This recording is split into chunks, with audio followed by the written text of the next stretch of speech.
පක්ෂ කාර්යාලයේ පොලිසිය වැටලීමක් කළා. කාර්යාලවලට කඩම් පැනලා මිනිස්සු බය කරන්නේ නේ. වසන්ත මුදලිගේ ඔබේ පක්ෂ කාර්යාලයේ ඉඳලා පැනලා ගියානේ. ඔහු අපේ පක්ෂ කාර්යාලයට ඇවිල්ලාම නෑ. ඔබේ කාර්යාලේ නේද මේ අයගේ සේෆ් හවුස් එක? සේෆ් හවුසස් කියන්නේම අනිත් අය දන්නේ නැති තැනනේ මේක. දැන් රනිල් වික්‍රමසිංහට කරන්න දෙන්නෙත් නෑ. ඔබේ පක්ෂයට ජනවරමකුත් නෑ. රනිල්ට බලයේ ඉන්න දෙන්න බෑ කියන එකට හොඳම උදාහරණය තමයි 10 වෙනිදා ඖෂධ නීතිගත සංස්ථාවට අලුත් සභාපති කෙනෙක් පත් කරනවා. සභාපතික පත් කරන එකේ සමානත්වය මොකක්ද? මෙහෙම ටෙන්ඩර් ලෝකෙ කොහෙද තියෙන්නේ කියලා ඔබ කියන්නේ. කෝල් කරන්නේ කවුද? අලුතෙන් වෙන සමාගමක් අටවලා දැන් මේකට ඉල්ලලා තියෙනවා. බ්ලැක් ලිස්ට් වෙච්ච සමාගමයි අලුත් සමාගමයි දෙකම එකයි. Farmers Private Limited has a close relationship with the chairman of SP. මොකක්ද ඒ වාර්තාව? වැඩි මිලට මේක මිලට ගැනීම සඳහා කිසිදු හේතුවක් තිබෙන්නේ ඒ නැහැ. කියන්නේ මේක දූෂණයක්. රුපියල් කෝටි 10ක් අමතරව වැය කළා. SPC එකේ සභාපතිටයි විතරක් පුළුවන් ද තනිකර ඔය කියන ගේම් එක? මේ ඖෂධ දෙක ගෙන්වීමේදී පමණක් මහජන මුදල් අපහරණය කෝටි 400ක්. ඔය වකිමක් ඇතුළත ඔය ඉලක්ක පාවිච්චි. මේක මම කියන එක නෙවෙයි කෝප වර්තාව තියෙනවා. සෞඛ්‍ය අමාත්‍යාංශය කරන්නේ මේ ඖෂධය නිර්දේශ නොකරන වෛද්‍යවරු සම්බන්ධ විනය පරීක්ෂණ කරනවා. ඒ කියන්නේ මේක බිස්නස් එකක්. මේ බිස්නස් එක අන්තිම තුච්ච බිස්නස් එකක්. ටෙක්නිකල් ඉවැලුවේෂන් කමිටි එක දෙවරක් මේක ප්‍රතික්ෂේප කරනවා. මහජන මුදල් අපහරණය බිලියන් 20කට වැඩි. ඔය රිපෝට් එකේ හැංගුවා කියන්නේ. විශේෂ ජනාධිපති කොමිසම නිකුත් කරපු මේ වාර්තාව කෝ හිරේ යවන්න ඕනේ මිනිස්සුන්ට තමයි දැන් මේ රනිල් ආපහු සභාපති කරේ. ඒකට රනිල්පත් කරා කියලා මොකද්ද ඔබට තියෙන හරිද මේගොල්ලෝ කරලා තියෙන්නේ සමාගමේ නම වංචනික ලෙස භාවිතා කරලා අලුත් පෙට්ටියක් මුද්‍රණය කරලා. කවුද ඒක කරන්නේ? මේවා කරලා අහුවෙලා තමයි බ්ලැක් ලිස්ට් උනේ. මේ සභාපති නැවතපත් කරන්නෙත් ඔය කටයුත්ත සඳහාම. රනිල් වික්‍රමසිංහ නම් එයා අස්සම් කරලා නම් මේ සභාපති පත් කරේ. එයා මේකට වග කියන්න ඕනේ. මේ වංචාව බැඳුම් කර වංචාවට වඩා විශාලයි. මේක ඊටාම ම්ලේච්ඡ වංචාවක්. මොකද මේක මිනිස්සුන්ගේ ජීවිත සම්බන්ධ ප්‍රශ්නයක්.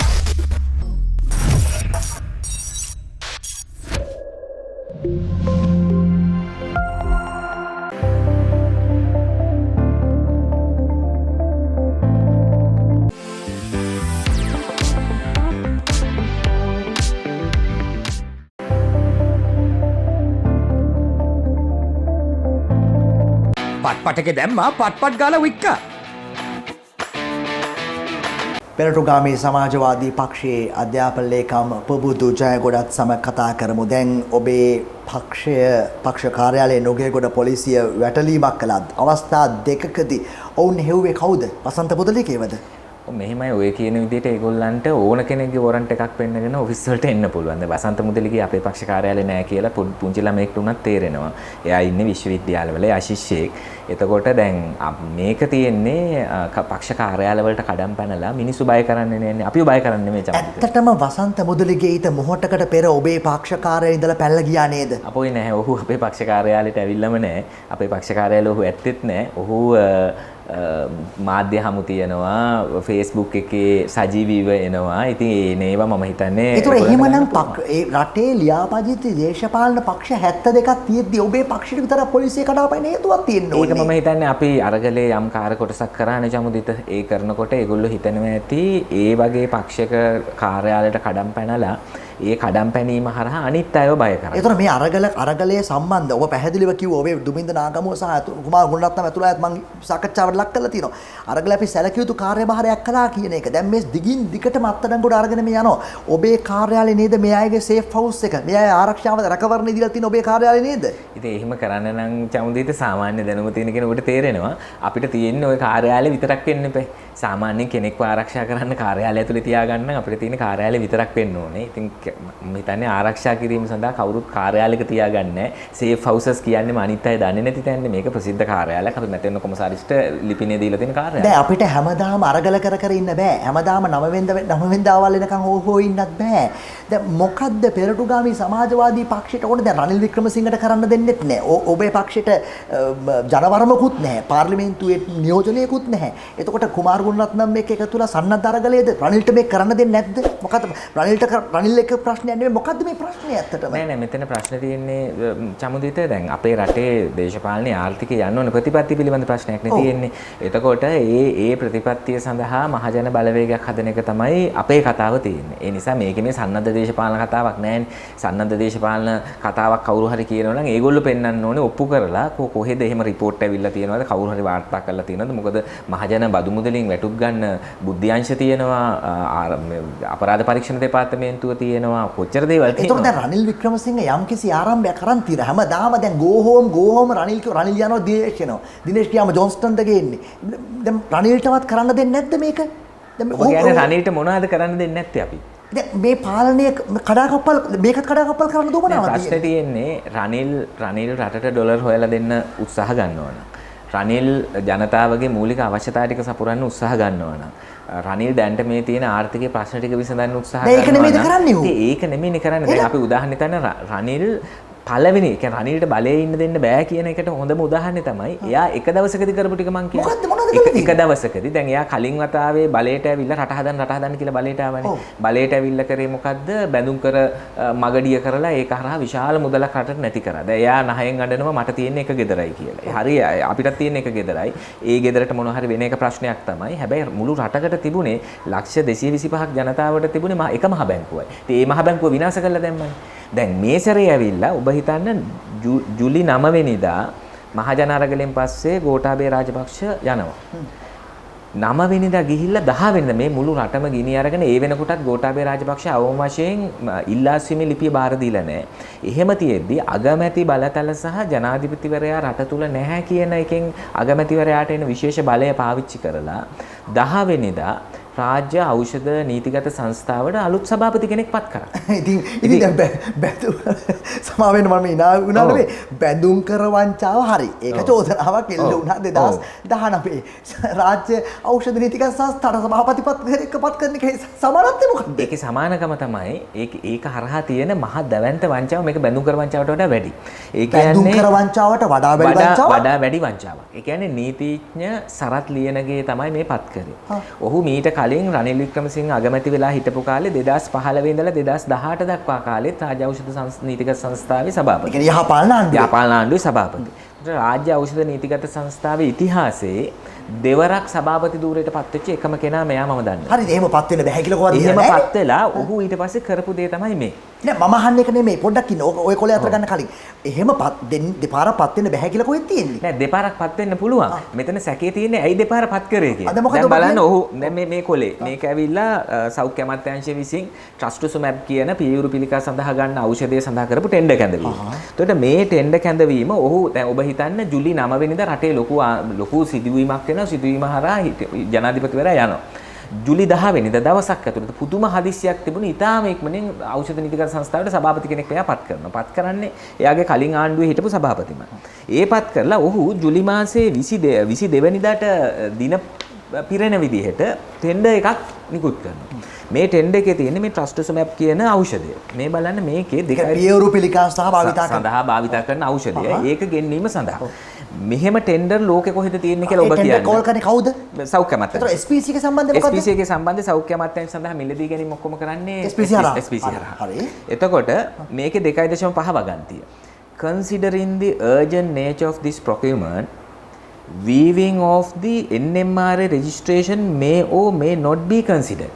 දැන් මේ කියන විදිහට ඖෂධ නියාමන අධිකාරියේ බලපත්‍රය තිබුණත් නැතත් මේකට ටෙන්ඩර් ඉදිරිපත් කරන්න පුළුවන්. ඒ කියන්නේ මොකද්ද? බ්ලැක් ලිස්ට් වෙච්ච සමාගම්, අසාදු ලේඛනගත වෙච්ච සමාගම්. මීට කලින් ප්‍රමිතියෙන් බාල ඖෂධ ගෙනල්ලා හරි ඒ වගේ ප්‍රශ්න වෙලා අයින් කරපු බ්ලැක් ලිස්ට් සමාගම් වලට ඉල්ලන්න පුළුවන්. ඊට පස්සේ මේක හරි ලස්සන කතාවක් තියෙනවා. මේකේ මේ 1.13 කන්ඩිෂන් එක මේකේ තියෙනවා. Payment terms will be decided at the time of awarding and included to contract agreement. ඒ කියන්නේ දැන් මේ ඖෂධවල මිල කොහොමද? ඒ මිල ගණන් වල සීමාවල් කොහොමද?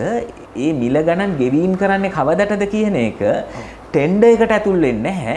මිලදී ටෙන්ඩර් එක ප්‍රදානය කරාට පස්සේ මිලදී ගන්න අවස්ථාවේදී තමයි ඒක කියන්නේ. ඔය දැන් උතන පළවෙනි කාරණාව. දැන් ඔබ කියනවා NMRA ලියාපදිංචි ඖෂධ අධිකාරිය ලියාපදිංචි තිබුණා හෝ නැති වුණා හෝ පුළුවන් කියන එක.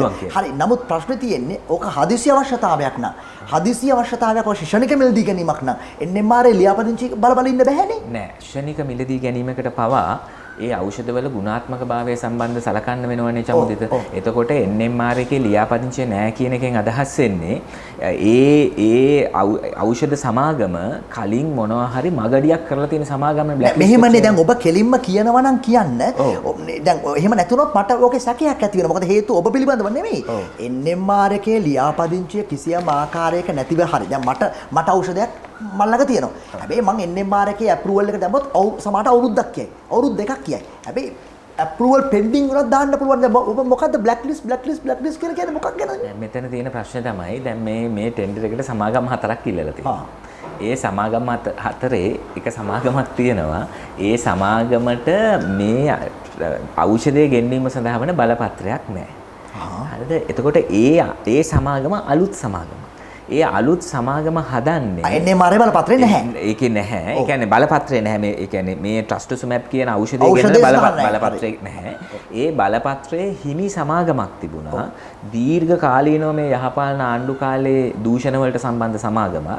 ඒ සමාගමෙන් ගෙන්නපු ඖෂධවල ප්‍රමිතිය බාල නිසා රෝගීන් ඒකෙන් අනතුරටපත් වෙන නිසා ඒ සමාගම මේ ෆාමේස් කියන සමාගම නම කියන්න පුළුවන් මට. ෆාමේස් කියන සමාගම 2019 වසරේදී බ්ලැක් ලිස්ට් වුණා. ඒතර බ්ලැක් ලිස්ට් වෙච්ච ෆාමේස් සමාගම අලුතෙන් වෙන සමාගමක් අටවලා දැන් මේකට ඉල්ලලා තියෙනවා. ඒ කියන්නේ ඔබ කියන්නේ බ්ලැක් ලිස්ට් වෙච්ච. ඒ කියන්නේ මේ අසාදුගත වෙච්ච සමාගම තමන්ට අප්‍රූවල් එකට දාන්න බැරි නිසා වෙන නමකින් දාලා තියෙනවා. මොකද මේ ඒ අලුත් කම්පැනි එක ඒගොල්ලන්ගේ ටෙන්ඩර් එකේ ලියලා තියෙනවා X stock available in Sri Lanka කියලා. ඒ කියන්නේ ඒගොල්ලෝ ගාව ට්‍රස්ට්සුමැප් තොගයක් දැන් ලංකාව ඇතුලේ තියෙනවා හදිස්සියකදී දෙන්න පුළුවන් කියලා. එතකොට ප්‍රශ්නේ තියෙන්නේ චමුදිත මේගොල්ලන්ට ඒව ගෙන්නන ලයිසන් එකක් නැහැ. ඒ කියන්නේ අලුත් සමාගමට. එතකොට ඒගොල්ලෝ කොහොමද ලංකාව ඇතුලේ කොහොමද ඒගොල්ලෝ බ්ලැක් ලිස්ට් වෙච්ච සමාගමයි අලුත් සමාගමයි දෙකම එකක් කියලාද කියන්නේ? දෙකම එකක් කියනවා. එකම හිමිකාරීත්වය. මම වගකීමෙන් කියනවා. ඔබ වගකීමක් ගන්නවා. මම වගකීමක් කරන් කියනවා මේක එකක්. මේ ෆාමේස් කියන සමාගම ගත්තොත් එහෙම ඒගොල්ලෝ මුළු ඉතිහාස කාලයක් පුරා විවිධාකාර ප්‍රශ්න වලට ලක් වෙච්ච සමාගම. දැන් උදාහරණයක් විදිහට මේ මගේ ළඟ තියෙනවා මේ චමුදිත මේක ඇවිල්ලා ජාතික ප්‍රසම්පාදන කොමිෂන් සභාවේ වාර්තාව. මේ ජාතික ප්‍රසම්පාදන කොමිෂන් සභා වාර්තාවේ මේ අදාළ සභාපතිවරයා ගැන කියනවා මේකේ වාක්‍යයක් විදිහට කියනවා සභාපති කියන්නේ කවුද? SPC ද? ඔව් SPC එකේ සභාපති සහ ෆාමේස් සමාගම සම්බන්ධ මේකේ කියනවා as it was reported in a previous anonymous complaint that Farmers Private Limited has a close relationship with the chairman of SPC. එතකොට ජාතික ප්‍රසම්පාදන කොමිසම වාර්තාවක් කරා මේ 2019 6 වෙනි මාසයේ 13 වාර්තාව මේ වාර්තාවේ කියලා තියෙනවා එවකට හිටපු SPC සභාපති. ඒ සභාපතිමද දැන් දාලා ඉන්න සභාපති. ඔය සරත් ලියනගේ කිව්වේ? ඔව් ඒ සරත් ලියනගේ නැමැති සභාපති මේ ෆාමේස් කියන සමාගමත් එක්ක මොනවා හරි විදිහක සැක සහිත දූෂිත සමීප සම්බන්ධයක් පවත්වාගෙන යන්නේ. මොකක්ද ඒ වාර්තාව? මේක ඇවිල්ලා ජාතික ප්‍රසම්පාදන කොමිෂන් සභාවේ ඔබ උපුටා ගත්ත එතනින්. ඔව් මම එකෙන් උපුටා ගත්තා. එතකොට ඒ වාර්තා දැන් කලින් කරපු ඒවා ගත්තොත් එහෙම මම ඔබට එක උදාහරණයක් පෙන්නන්නම්. දැන් මේ තියෙන්නේ කලින් ට්‍රස්ට්සුමැප් ගෙන්නපු එකක්. 2018 ඔබ හිතන්න දැන් මේගොල්ලන්ට ඕන වෙලා මං කෙටියෙන් කිව්වොත් මේගොල්ලන්ට ඕන වෙලා තියෙනවා ට්‍රස්ට්සුමැප් වයල් කියන කුප්පිනේ. කුප්පි 1527ක් ගේන්න ඕන වෙලා තියෙනවා. 1527ක මිල එද්දී ඒක ගන්න බෑ මේ සරල විදිහට ටෙක්නිකල් ඉවැලුවේෂන් කමිටි එකක් පත් කරන්න ඕනේ. ඒ සාමාන්‍ය රජයේ තියෙන ටෙන්ඩර් පටිපාටියක් ඒකට අනුව තමයි යන්න ඕනේ. ඒකෙන් මිදෙන්න මේ හාදයක් කරලා තියෙන වැඩේ තමයි මේ තොගේ තුනට කඩලා. කවුද මේ හාදය කියන්නේ? මේ සභාපති SPC. එයා කරලා තියෙන්නේ දැන් බලන්න 2018 මැයි 11 වෙනිදා එයා වයල් 500ක් කරා. 2018 මැයි 15 වෙනිදා මේ දවස් 4කට පස්සේ ආය 470ක් කරා. මැයි 24 වෙනිදා ආය 557ක් කරා. මෙහෙම ගන්නේ.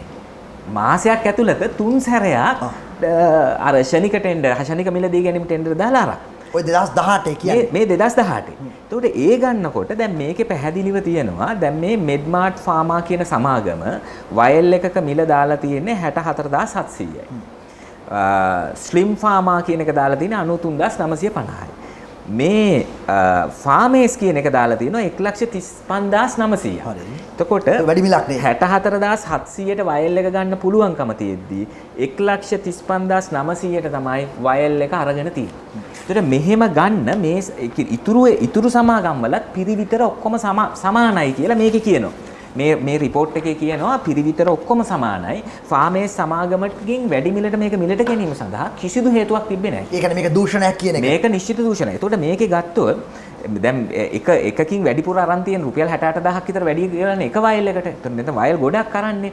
එතකොට සාමාන්‍යයෙන් මෙතන 10,61,03,400ක අමතර මුදලක් ඒ කියන්නේ කෝටි 10ක් කියන්නේ රුපියල් කෝටි 10ක් අමතරව වැය කරලා තියෙන ෆාමේස් එකට ටෙන්ඩර් එක ලබා දෙනවා. 2018. එතකොට මේ රුපියල් කෝටි 10 ෆාමේස් එකට වැඩිපුර දුන්නේ ඇයි? එකක් මේ රටේ මිනිස්සුන්ට බෙහෙත් නැතුව ඉද්දි මිනිස්සු ප්‍රශ්නේ ඉද්දි ඔබ දන්නවා පිළිකා රෝගියෙක් වුණාට පස්සේ මොනතරම් පීඩාවක් එනවද ඒ රෝගියාට සහ රෝගියාටත් වඩා රෝගියාගේ ඥාතීන්ට පවුලේ අයට. ඒගොල්ලෝ මොනතරම් ප්‍රශ්නයකද ඉන්නේ. එතකොට දැන් ඔබ ඕක දැන් කතා පිළිකා කෝටි 10ක් නම් කෝටි 10ක් කියන්නේ ලක්ෂ 1000ක්. එතකොට පෙරටුගාමී සමාජවාදී පක්ෂය හරි අනිත් පක්ෂ හරි පාර්ලිමේන්තුවේ ඉන්න අය හරි නිදාගෙන හිටියද මෙච්චර කාලයක් මේක දැන් අවුරුදු 4ක් නේ දැන් කතා කතා කරන්නේ ප්‍රශ්නයක්. ඇත්තටම මේ ප්‍රසම්පාදන ඔබේ පක්ෂේ නම් පාර්ලිමේන්තුවේ නෑ කියන්න පුළුවන්. ඒතර හිටපු අය මොකද කරේ කියලා ප්‍රශ්නයක් තියෙනවා ඇත්තටම. ඒ කියන්නේ දැන් මේ ප්‍රසම්පාදන කොමිසම ගත්තට පස්සේ කොමිසමේ වාර්තාව 2019 නේ එන්නේ. දැන් ප්‍රසම්පාදන කොමිසම විතරක් නෙවෙයි මම ඔබට උදාහරණ පෙන්නන්නම්. මේකේ තියෙනවා මේ දැන් කෝප් වාර්තා නිකුත් වෙලා තියෙනවා. කෝප් වාර්තා. දැන් මෙන්න මේ කෝප් වාර්තාව. මේ කෝප් වාර්තාව මේක 2017 ජූලි මාසේ 7 වෙනිදා කෝප් වාර්තාව. මේ ට්‍රස්ට්සුමැබ් මිලදී ගැනීම සම්බන්ධ සම්පූර්ණ විස්තරයක් මේකේ තියෙනවා. 2017 ජූලි 7 වෙනිදා වාර්තාව. වෙන්නේ ඔබ කිව්වේ 2017. ඔව් ඒකට කලින් මේ. ඒකට කලින් මොකද 2015 ඉඳලම මේ පුද්ගලයා හිටියේ SPC චෙයාමන් විදිහට. දැන් ඒ මුළු කාලය පුරා මේ ට්‍රස්ට්සුමැබ් ඖෂධය ගෙන්වීම සඳහා තිබ්බ ටෙන්ඩර් වල සම්පූර්ණ විස්තරය මේ තියෙනවා. කොච්චර ගෙනල්ලා තියෙනවද මොනවද මිල ගණන් මේකේ මට පෙන්වන්න පුළුවන් වෙලාව නැහැනේ අපිට එක් අනිත් සමාගම් අඩු මිල කියලා තියෙද්දි ඊට වඩා රුපියල් 50000 60000 වැඩිපුර තමයි මේ ෆාමේස් එකෙන් මේක අරන් තියෙන්නේ පොඩි ගණන් නෙමෙයි අවුරුදු ගාණක් තිස්සේ විශාල ප්‍රමාණයක් අරන් තියෙනවා එතකොට මේ ඇවිල්ලා ට්‍රස්ට්සුමැබ් වලට මේක ඇවිල්ලා බෙවසිසිමොබ් කියලා ඒ වගේම පිළිකා සඳහා භාවිතා වෙන ඖෂධයක මේ ටෙන්ඩර් කැඳවලා තියෙන විදිහයි ටෙන්ඩර් රූම්ට ලබා දීලා තියෙන විදිහයි මේකේ තියෙන්නේ ඒ එක් සමාගම අඩු මිලට දීලා තියෙද්දි කොහොමද මේ වැඩි මිලට අරන් තියෙන්නේ එතකොට මට සැකයක් එනවා පැහැදිලිව සමා වෙන්න මම මේක මෙහෙම කියනවට මොකද හේතුව අදාළ සමාගමක සභාපතිවරයෙක්ටයි SPC එකේ සභාපතිටයි විතරක් පුළුවන් තනිකර ඔය කියන ගේම් එක ප්ලේ කරන්න බෑ ඔබ කියන්නේ මේ ඔබ කියන කතාව සැකසංකා සම්බන්ධ වෙනවන්නේ මේ ඖෂධ දෙකේ පමණක්. ඔව්. දැන් කෝටි 10ක් කියලා ඔබ කියනකොට. ඒ කෝටි 10 අර නිශ්චිත ටෙන්ඩර් එකේ මේ ඖෂධ දෙක මේ අවුරුදු කීයේ 2015ත් 2018ත් අතර මේ ඖෂධ දෙක ගෙන්වීමේදී පමණක් වෙලා තියෙන සම්පූර්ණ මහජන මුදල් අපහරණය රුපියල් බිලියන් 4ක්. ඒ කියන්නේ රුපියල් කෝටි 400ක්. මේ දෙකේ විතරක්. ඒ කොයි කාලේද ඔබ කියන්නේ 2015ත් 18ත් අතර. කෝටි බිලියන 4ක් බිලියන 4 රුපියල් කෝටි 400ක්. ඔය වක්කීමක් ඇතුළත ඔය ඉලක්කම් පාවිච්චි කරන්නේ. මේ ඔක්කොම ඉලක්කම් තියෙනවා සහ මේක මම කියන එකක් නෙවෙයි කෝප් වාර්තාව කියනවා. කෝප් වාර්තාව කියනවා එවැනි විශාල මහජන මුදල් අපහරණයක් වෙලා තියෙනවා කියලා. එතකොට ප්‍රශ්නේ තියෙන්නේ දැන් කෝප් කමිටුව පවා මෙවැනි අනාවරණයක් කරලා තියෙද්දි ඔබ අහපු එක තමයි මට අහන්න තියෙන්නේ පාර්ලිමේන්තුවේ අනිත් අය පොල් ගෑවද කියලා. මෙච්චර කාලෙ. දැන් පාර්ලිමේන්තුවේම කමිටුවක් නේ කෝප් කමිටුව. දැන් කෝප් කමිටුව කියනවනේ අනිත් එක මෙතන ප්‍රශ්නේ මේ මිල පිළිබඳ ප්‍රශ්න විතරක් නෙමෙයි චමුදිත. නෑ බඩ පොඩ්ඩක් ඉන්නකෝ. ඔබ උතරින් නවත්තන්න.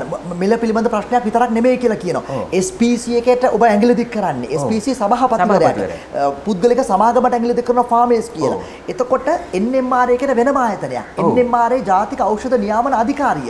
ඒතර ඖෂධ අධිකාරියට අනක් නියෝග නිකුත් කරන්න SPC සභාපතිට බලයක් නැහැ. ඒතර ටෙන්ඩර් ප්‍රොසීඩියර්ස් ඔබ දැන් ටෙන්ඩර් එකේ කිව්වා මේ NMRA ලියාපදිංචි උනත් නැතත් එකක් තියෙනවා. ඊට පස්සේ මිල ගණන් පස්සේ තීරණය කරනවා. එතකොට වෙන්නේ කවුරුත් ගන්නෑ කවුරුත් කම්පැනි එන්නේ. නමුත් මගේ ප්‍රශ්නේ SPC එක කොහොමද? දැන් ඔබ අධ්‍යාපන ලේකම් පෙරටුගාමී. ඔබ ප්‍රචාරක කටයුතු වලට ඇඟිලි ගහන්නේ නැහැ. දුමින්ද ඔබේ වැඩවලට ඇඟිලි ගහන්නෙත් නැහැ. එතකොට කොහොමද SPC සභාපති NMRA ගේ ටෙන්ඩර් කෝල් කරන ප්‍රොසීඩියර් හදන්නේ? නෑ චමුදිත. ඒ කියන්නේ NMRA එක ඒ කියන්නේ ජාතික ඖෂධ නියාමන අධිකාරිය තියෙනවානේ. ඒගොල්ලන්ගේ රාජකාරිය තමයි ඒගොල්ලන්ගේ විෂයපතේ තමයි ලංකාවට එන ඖෂධවල ගුණාත්මක භාවය මැනලා මේ අහවල් සමාගම් වල ඖෂධ ලංකාවට ගේන්න දෙනවා අහවල් ඖෂධ ගේන්න දෙන්නේ නැහැ කියලා තීරණ ගන්න එක. ඒකට ඒගොල්ලන්ගේ තියෙන ලයිසන් එකක් ඉෂුව කිරිල්ලක් විතරයි. නමුත් SPC එකට ඒ කියන්නේ රාජ්‍ය ඖෂධ නීතිගත සංස්ථාවට තමයි මිලදී ගැනීම සඳහා වන බලය තියෙන්නේ. ඒක ටෙන්ඩර් කෝල් කරන්නේ ඔක්කොම ඒගොල්ලෝ. දැන් මෙතන ප්‍රශ්නයක් තියෙනවා මෙහෙම. ඒ කියන්නේ දැන් මේ කෝප් වාර්තාවටත් අනුව මෙතන තියෙන සල්ලි ප්‍රශ්නයක් විතරක් නෙමෙයි මම ඉස්සෙල්ලා කිව්වා වගේ. දැන් මේ ට්‍රස්ට්සුමැබ් මේගොල්ලෝ ගෙනල්ලා තියෙන්නේ හර්ටිකැට් කියලා වෙළඳ නාමයකින්. හර්ටිකැට් කියන වෙළඳ නාමයෙන් ගෙනල්ලා තියෙනවා.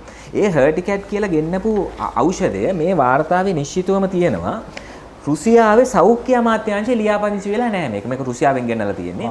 රුසියාවේ සෞඛ්‍ය අමාත්‍යාංශය නෙවෙයි මේක ලියාපදිංචි වෙලා තියෙන්නේ කර්මාන්ත සහ වාණිජ අමාත්‍යාංශය. එතකොට රුසියාව තුලත් පිළිකා රෝගීන් සඳහා මේක ඖෂධයක් ලෙස භාවිත කරන්නේ නැති එක.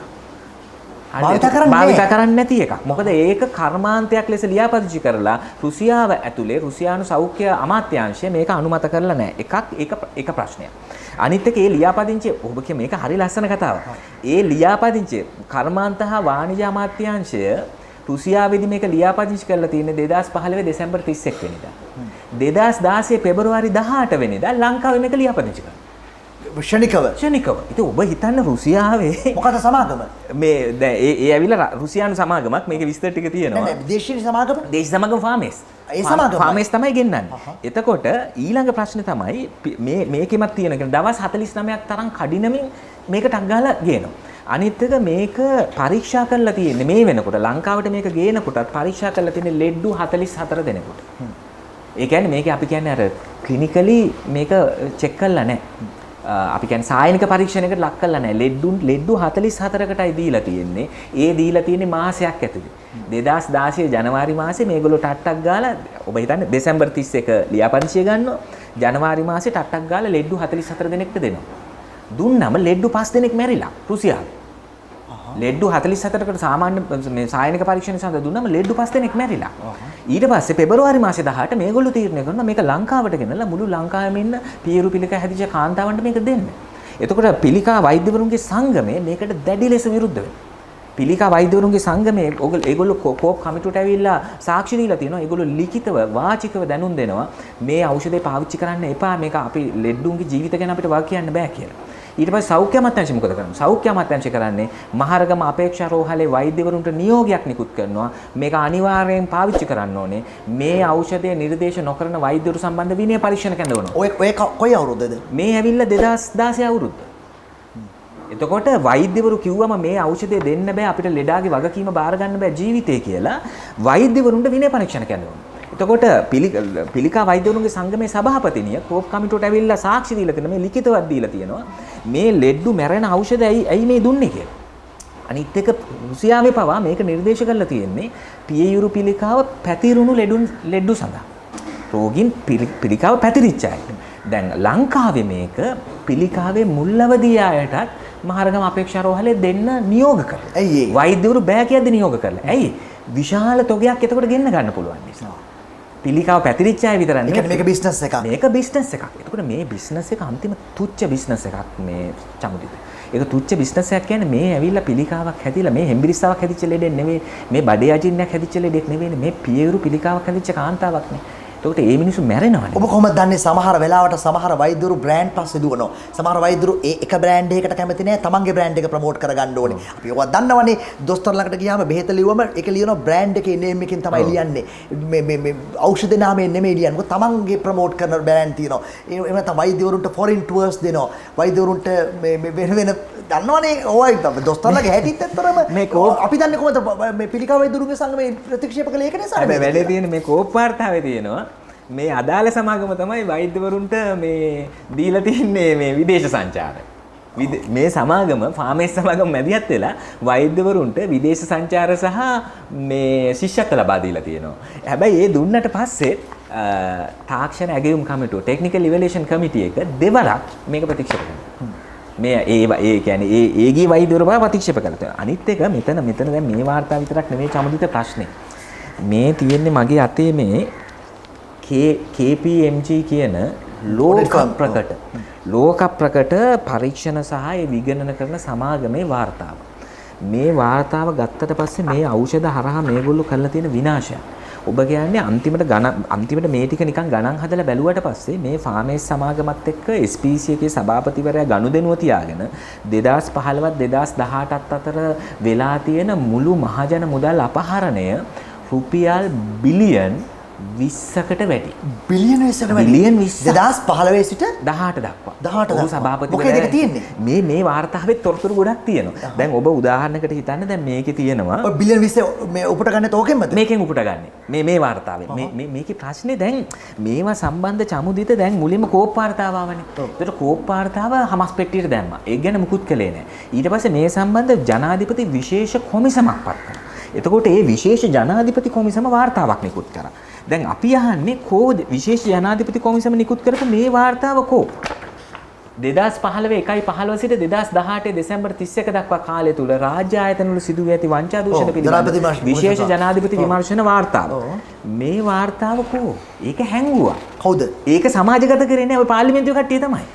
කෝ ඒ වාර්තාව? ඒක මෛත්‍රීපාල සිසිලපත් කරපු කමිටුවක්. ඒක ඊට පස්සේ දැන් එතුමා ගියාට පස්සේ කමිටුවේ වාර්තාව ආවා. දැන් මේ වාර්තාව නෑ. දැන් ඔබ උදාහරණයකට හිතන්න මේ වාර්තාවේ නිර්දේශ කරලා තියෙනවා මේ හර්ට් කැඩ් ඖෂධයේ මෙරහිටෙහි ලියාපදිංචි කිරීමට පෙර එය පීරු පිළිකා රෝගීන්ට ලබා දීම සඳහා ගුණාත්මක භාවයෙන් යුතු ඖෂධයක්ද යන්න සොයා බැලීමේ වගකීම තිබියදී එහ පැහැර හරිනු සායනික පරීක්ෂණ වලට පවා නිසි ලෙස භාජනය කර නොතිබූ ඖෂධයක් වූ හර්ට් කැඩ් වැල්ස් ආනයනය කිරීමට රුපියල් මිලියන් මෙච්චර මුදලක් අවභාවිතා කිරීම මත මේ අදාළ අය අල්ලස් පනතේ 70 වන වගන්ති යටතේ දඬුවම් ලැබිය හැකි වරදක් සිදු කර ඇත කියලා ජනාධිපති කොමිසම නිර්දේශ කළා. කවුද අදාළ අය කියන්නේ? අදාළ අය කියන්නේ SPC සභාපතිවරයාගේ සිට මේ ටෙන්ඩර් පටිපාටියට සම්බන්ධ වෙච්ච සියලු නිලධාරීන්. එතකොට අපි දන්නේ නැහැ ඒවකට සෞඛ්‍ය අමාත්‍යවරයාත් මේකට සම්බන්ධද කියලා අපි දන්නේ නැහැ. නමුත් මේකේ තියෙන නිලධාරීන් සම්බන්ධ. ඊට පස්සේ මේකේ තියෙනවා මේකෙදී 1982 අංක 12 දන්න පොදු දේපල විශේෂලා සිදු කරන ලබන වැරදි පිළිබඳ පනතේ 51 වෙනි වගන්තිය සමග කියවෙන දඬු නීති සංග්‍රහයේ 389 වන වගන්තිය යටතේ සාපරාධී විශ්වාසය කඩ කිරීම මත දඬුවම් ලැබිය හැකි වරදක් කළා. දැන් මේ දවස්වල රිපෝට් එක හැංගුවා කියන්නේ මේ රිපෝට් එක හංගලා පොදු දේපල පනතෙන් නඩු දානවා මේ අර කොල්ලෝ කෙල්ලෝ අල්ලගෙන චමුදිත බැරිකේඩ් එකක යකඩ බටයක් කැඩුවා අරක මේක මේ පාරේ පඹේක් පිච්චුවා කීකේ තමයි පොදු දේපල පනත දැන් පාවිච්චි කරන්නේ. ඊට පස්සේ ජනාධිපති මන්දිරේ මේ පඩිපෙලේ පිත්තල බෝලයක් නැහැ. ඌව තමයි පොදු දේපල කියන්නේ. දැන් මේ කියනවා පොදු දේපල පනත යටතේ සහ 380 අපර දඬු නීති සංග්‍රහයේ 389 වගන්ති යටතේ හිරේ යවන්න ඕනේ මිනිස්සුන්ට තමයි දැන් මේ රනිල් ආපහු සභාපති කරේ. මේ ජනාධිපති කොමිසමක් කියලා දෙන මේ ආදියව හිරේ දාන්න. රනිල් සභාපති කරා කියන එක හරි අසාධාරණ නෙමෙයිද? මං කියන්නේ මට ජනාධිපතිතුමෝ වෙන්නේ සිටින්න ඕනේ නැහැ. SPC කියන්නේ සෞඛ්‍ය අමාත්‍යාංශයේ ඇමතිවරයෙක් ඉන්නවා. සෞඛ්‍ය අමාත්‍යාංශයේ එකම එක ආයතනයක්. ඒකට රනිල්පත් කරා කියලා මොකද්ද ඔබට තියෙන එකම සාහිතිකයේ තියෙන්නේ මේ අපිට මේක මම හිතන්නේ රනිල් පවා මේක වගකීම් බාර ගන්නවා. එයා කලින් අගමැති වුණාට පස්සෙත් සංස්ථා සභාපතිවරු අත්නොමතික ලෙස පත් කරා. ඒ පත් කරද්දී තමයි මෙයාම සභාපති කරේ. ඒ නිසාම අපිට සැකයක් තියෙනවා දැන් රනිල් මිස්ටර් ක්ලීන් අර මේ කතා කිව්වට මේ තරම් කියන රුපියල් බිලියන් 15ක විතර වංචාවක් නේ වෙලා තිබෙන්නේ බැඳුම් කර වංචාව. දැන් මෙතන රුපියල් බිලියන් 20ක් නේ. ඒතර බැඳුම් කර වංචාවටත් වඩා ලොකු වංචාවක් බැඳුම් කර වංචාව තරම් රටේ සාකච්ඡාවට භාජනය නොවු. බැඳුම් කර වංචාවෙන් උනේ රටේ ආර්ථිකය බිඳ වැටුණා. මේකෙන් වෙන්නේ මිනිස්සු මැරෙනවා. ඔබ කියන්නේ මේවා අපරාධ. දැන් මේකේ තියෙනවා මේ බෙහෙතක් සම්බන්ධ මේ ස්ක්වයර් ෆාමටිකල්ස් කියලා මේකකින් ගෙනාපු බෙහෙතක්. හරිද? එතකොට මේ බෙහෙත ගේනවා කියලා තියෙන අහවල් සමාගමෙන් ගන්නවා කියලා කිව්වා කියන්නකො. X නැමැති සමාගමෙන්. අපි උදාහරණයකට හිතන්නේ ඒගොල්ලෝ කියලා තියෙන මේ ස්ක්වයර් නැමැති සමාගමෙන් මේ බෙහෙත ගන්නවා කියලා. ස්ක්වයර් නැමැති සමාගමෙන් බෙහෙත ගන්නවා කියලා අරන් තියෙන වෙන සමාගමක. හරිද? අරගෙන කැදවන සමාගමෙන් නෙමෙයි නෑ ටෙන්ඩර් එකට කියපු සමාගම ටෙන්ඩර් එක අනුමත වෙච්ච සමාගමෙන් නැතුව වෙන බාල සමාගමකින් අරගෙන පෙට්ටිය මාරු කරලා මෙන්න ඡායාරූප මෙන්න වාර්තාවේ තියෙන ඡායාරූප මේ ලංකාවේදී පෙට්ටිය මාරු කරනවා. ඔව් මෙන්න ඔරිජිනල් පෙට්ටිය. ඒකට වෙන ඩුප්ලිකේට් එකක් දානවා. මෙන්න ස්ක්වයර් එකේ මේ ඉප්‍රෙක්ස් කියන ඉන්හේලර් එක. මේ වයසක කට්ටිය ශ්වසන රෝග හැදුනම පුංචි ළමයි ශ්වසන රෝග හැදුනම ගන්න ඉන්හේලර් එක මේ බලන්න මේක තමයි ඔරිජිනල් පෙට්ටිය. මේ තමයි සමාගමේ එන පෙට්ටිය. මෙන්න ලංකාවට ආපු පෙට්ටිය. හරිද? මේගොල්ලෝ කරලා තියෙන්නේ සමාගමේ නම වංචනික ලෙස භාවිතා කරලා අලුත් පෙට්ටියක් මුද්‍රණය කරලා. කවුද ඒක කරන්නේ? ෆාමේස් එක. ෆාමේස් එක මේක ගෙන්නේ මේක නේගොල්ලෝ බ්ලැක් ලිස්ට් උනේ. මේවා කරලා අහුවෙලා තමයි බ්ලැක් ලිස්ට් උනේ. ඒතර බ්ලැක් ලිස්ට් වෙච්ච සමාගමනේ ආයෙ බහැලා තියෙන්නේ. මේකේ තව උදාහරණ පෙන්න මේ බලන්න. මේ බලන්නේ ඒ කුප්පියේ තියෙන ලේබල් එක වෙනස් කරලා තියෙන විදිහ. හරිද? එතකොට එක සමාගමකට ටෙන්ඩර් එක හම්බුනහම ඒ සමාගමේ ටෙන්ඩර් එක කියන එක පාවිච්චි කරලා වෙන බාල බෙහෙතක් ගෙනල්ලා ඒ බාල බෙහෙත බොරුවට ලේබල් කරලා තියෙනවා. ස්ක්වයර් කියන සමාගම ප්‍රතික්ෂේප කරලා තියෙනවා. එවැනි බැච් නම්බර් එකක් සහිත බෙහෙත් ලංකාවට එව්වේ නැහැ කියලා. ඒගොල්ලෝ සම්පූර්ණයෙන් ප්‍රතික්ෂේප කරලා තියෙනවා. දැන් මෙතන අනිත් එක මෙතන තියෙන මේ ඉප්‍රෙක්ස් එකේම. ඉප්‍රෙක්ස් එකේම මෙතන තියෙනවා ඇත්ත මිල. මේ වාර්තාවේ තියෙනවා. ඇත්ත මිල ඩොලර් 0.09 කියන්නේ ඩොලර් 7.9යි මේකේ මිල. මේගොල්ලෝ මේක ෆාමේස් එක හරහා මිලට අරන් තියෙන්නේ ඩොලර් 1.75ට. ඩොලර් 7.9ට තියෙන එක ඩොලර් 1.75ට මිලට අරන් තියෙන්නේ. මේකේ තියෙන අර ෆ්ලූමෙප් කියලා ಔಷಧයක් ගැන ඒක කාබීර් කියන කම්පැනියෙන් ගෙන්නලා තියෙන්නේ. ඒක ඒ කම්පැනිය දෙන්නේ සාමාන්‍යයෙන් ඩොලර් 7.28ට. මේගොල්ලෝ අරන් තියෙන්නේ ඩොලර් 3.50ට. එතකොට ඔබ හිතන්නේ මේ වංචාව මේ දැන් ඩොලර් 7.28 එක 728 එක 3.50ට ගන්නවා කියන්නේ 10 ගුණයකටත් වැඩි. එතකොට මේවා හරහා තමයි අර බිලියන් 20 වංචාව වෙලා තියෙන්නේ. අනිත් එක මෙතන ඉන්නවා ලියාපදිංචි නොහිච්ච සමාගම්. දැන් උදාහරණයකට ෆිල් ෆ්‍රෙෂ් කියලා මේ ඖෂධයක් ගෙන්නලා තියෙනවා. ඒ ඖෂධයේ වයල් ගෙන්නලා තියෙනවා 59514ක් ලංකාවට මේ ෆාමේස් එක හරහා. ඒ ඖෂධය ලංකාවේ ලියාපදිංචි නැහැ. ඒ කියන්නේ NMR එකේ ලියාපදිංචි නැහැ ඒක. ඒක ලියාපදිංචි නැති ඖෂධයක් ගෙන්නලා තියෙනවා. එතකොට මේ විදිහේ ප්‍රශ්න ඒ කියන්නේ මේ අඩුම ගානේ මේ ගොඩක් ඒ ලෝකේ තියෙන සමාගම් කියලා තියෙනවා මෙහෙම ටෙන්ඩර් එකක් අපිට හම්බුණා කියලා අපි දන්නෙත් නැහැ කියලා. මේ වාර්තාවේ තියෙන. මේ වාර්තාවේ මේ සම්බන්ධ විස්තර ගොඩක් තියෙනවා. මේ බලන්න මේ ලේබල් වෙනස් කරලා තියෙන විදිහ. මේ කරලා ඔබ සැක කරන්නේ මේ සභාපති නැවතපත් කරන්නෙත් ওই කටයුත්ත සඳහාම කියලාද? ඔය ටෙන්ඩර් එක හරහා වෙන්නෙත් ඕක කියලාද? අපි හිතනවා ආර්ථිකය හදන්න රට හදන්න නෙමෙයි. අර මහ බැංකු බැඳුම් කර වංචාව කරා වගේ තව ලොකු වංචාවක් කරන්න බලාගෙන තමයි මෙයාම සභාපති කරලා තියෙන්නේ කියලා. නැත්තම් ජාතික ප්‍රසම්පාදන කොමිසම, විශේෂ ජනාධිපති කොමිසම, කෝප් කමිටුව සහ මේ වගේ ලෝක ප්‍රකට මුළු ලෝකෙම විශ්වාසය දිනාගත්ත KPMG වගේ දැවැන්ත පරීක්ෂණ සමාගම් මේ සියලු දෙනාගේ වාර්තා ඔක්කොම හංගන්නේ කවුද කියන්නේ? ඉතින් රනිල් මාගේ ප්‍රශ්නේ අපි අවසන් කරන්න ඕනේ. රනිල් වික්‍රමසිංහට SPC වගේ ආයතනයක සභාපති කෙනෙක් පත් කරන්න තියෙන ඕමනාව මොකද්ද කියන එක. ඉතින් මොකද මේ ලෝකේ දැනට මිල ඒ කියන්නේ වැඩිම ලාභ ලබන සමාගම් තියෙන්නේ. එක කාලයක් තිබුණා චමුදිත 1990 ගණන් වල ලෝකේ වැඩිම ලාභ ලබපු සමාගම් විදිහට තිබුණේ මේ යුද්ධ නිෂ්පාදන සමාගම්. ඒ කාලේ කතා කරා ලාභ ගන්න තියෙන හොඳම ක්‍රමය තමයි මිනිස්සු මරණ එක කියලා. හැබැයි 2000 ගණන් වලින් පස්සේ ඒක වෙනස් වුණා. දැන් ලෝකේ වැඩිම ලාභ ලබන සමාගම් ඖෂධ නිෂ්පාදන සමාගම්. එතකොට දැන් කියනවා දැන් ඒක මාරු වෙලා දැන් කියනවා ඇත්තට මිනිස්සු මරණයට වඩා ලාභයි මරනවා කියලා බය කරන එක කියලා. මේ ඖෂධය කියන්නේ මේක ගන්න මේක ගත්තේ නැත්නම් ඔයා මැරෙනවා කියලානේ මේ රෝගියාව බය කරන්නේ. හරිද? එතකොට මේක විශාල බිස්නස් එකක්. මේ ඖෂධ මාෆියාව කියන්නේ ලොකු බිස්නස් එකක්.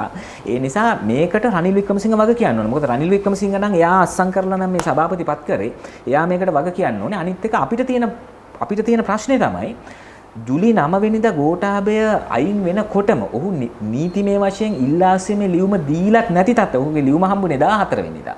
10 වෙනිදා එක පාටම සංස්ථා සභාපතිලා පත් කරගෙන මොකද්ද මේ කරන වැඩේ? සංස්ථා සභාපති පත් කරපු ගමන් සතියක් ඇතුළත මොකද්ද මේ සාමාන්‍ය ටෙන්ඩර් පටිපාටි ඔක්කොම කඩ කරමින් ටෙන්ඩර් කැඳවලා තියෙන්නේ. ඒතකොට මොකද්ද මේ සිද්ධ වෙන්නේ? ඒතකොට මේවා ඊටාම සැකසහිතයි. අපි ජනතාවට කියනවා මේ જાතිය මිනිස්සු නම් මේ රට හදන්න කියලා ඇවිල්ලා තියෙන්නේ. එක දවසක්වත් බලේ ඉන්න දෙන්න එපා කියලා. අපිට නම් කියන්න තියෙන්නේ. එතකොට දැන් මොකද්ද දැන් මෙතනින් ඉවරද කතාව? ඒ කියන්නේ ඇවිල්ලා මාධ්‍යයට කිව්වා එතනින් ඕගොල්ලන්ගේ කතාවත් ඉවරයි. අපිට කරන්න පුළුවන් මෙච්චර අපිට ඉතින් බලයක් නැහැ නේ පාර්ලිමේන්තුවේ කියලා දැන් අගෝස්තු 9ට ලෑස්ති වෙන්න බෑග්ග්‍රවුන්ඩ් එක තමයි හදන්නේ. නෑ ඒක නෙමෙයි චමුදිත. සරත් ෆොන්සේකත් එක්ක එකතු වෙනද හදන්නේ? නෑ අපි එහෙම එකක් නෙමෙයි. අපි අගෝස්තු 9 කියලා දිනයක් දාලා නෑ.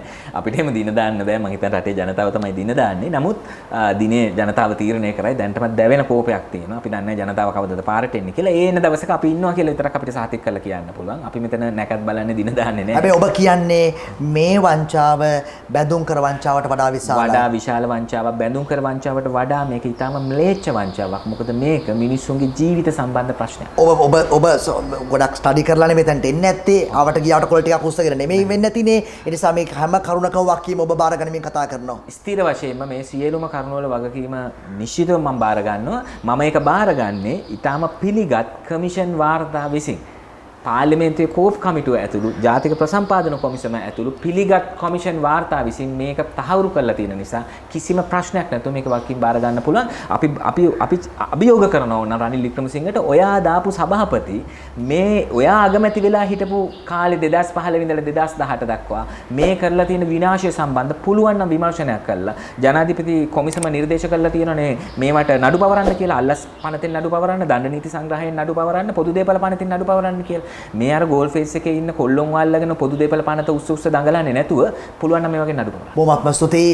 මෑත කාලයේ සෞඛ්‍ය ශාස්ත්‍රය තුල සිදු වුණා කියන බරපතල වංචාවක් පිළිබඳවයි පෙරටුගාමී සමාජවාදී පක්ෂයේ අධ්‍යාපන ලේකම් පොබුදු ජයකොඩ මහතා අනාවරණය කළේ. බොහොම ස්තුතියි. බොහොම ස්තුතියි.